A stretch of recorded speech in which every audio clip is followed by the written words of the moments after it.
علیکم ورحمۃ اللہ وبرکاتہ۔ بسم اللہ الرحمن الرحیم۔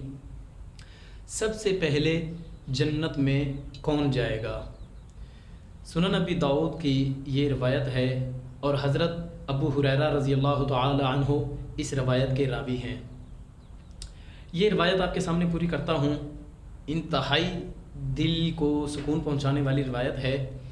اس سے پہلے آپ سے گزارش یہ ہے کہ ہماری ویڈیو کو لائک اور شیئر ضرور کیجیے گا اور اپنی رائے کا اظہار کمنٹ میں کیجیے۔ مثال طور پہ آپ اپنا کوئی مسئلہ پوچھنا چاہتے ہیں، آپ کو کوئی پریشانی ہے اور وظیفہ پوچھنا چاہتے ہیں، آپ استخارہ کروانا چاہتے ہیں، کوئی بھی آپ کے لیے پریشانی ہے تو وہ آپ کمنٹ میں کر سکتے ہیں، آپ کو اس کا جواب انشاءاللہ مل جائے گا۔ اور اس کے علاوہ اگر آپ حضرات نے ہمارا یہ چینل اسلامی چینل فرقہ نہیں امت بنے، اگر آپ نے یہ اسلامی چینل سبسکرائب نہیں کیا تو اس کو سبسکرائب کر کے بیل پریس کر دیں تاکہ ہماری ہر ویڈیو آپ حضرات تک پہنچ سکے۔ تو یہ روایت ہے کہ آپ علیہ الصلوۃ والسلام کے پاس ایک دفعہ جبرائیل علیہ الصلوۃ والسلام آئے اور آ کے حضرت جبرائیل علیہ الصلوۃ والسلام نے آپ علیہ الصلوۃ والسلام کا ہاتھ مبارک پکڑا اور ہاتھ مبارک پکڑ کے جنت کے اس دروازے پہ لے گئے جس دروازے میں سے آپ علیہ الصلوۃ والسلام کی امت نے گزرنا ہے۔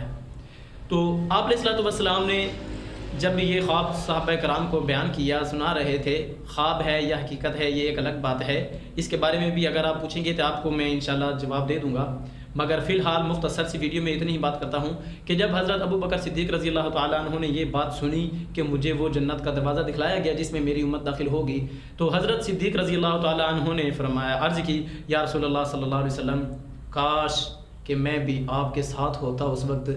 تو آپ علیہ الصلوۃ والسلام نے فرمایا کہ اے ابو بکر، میری امت میں سب سے پہلے جنت میں جو شخص جائے گا وہ آپ ہیں۔ تو اس بات میں ہمیں یہ دیکھنا ہے کہ حضرت صدیق رضی اللہ تعالی عنہ کے اندر وہ کون سی بات تھی جس کی وجہ سے جنت میں سب سے پہلے جا رہے ہیں۔ یہ جو روایت آپ کے سامنے رکھی ہے یہ سنن ابی داؤد شریف کی روایت ہے اور اس کا حدیث کا نمبر میں آپ کو بتاتا چلوں، 4652 نمبر حدیث ہے۔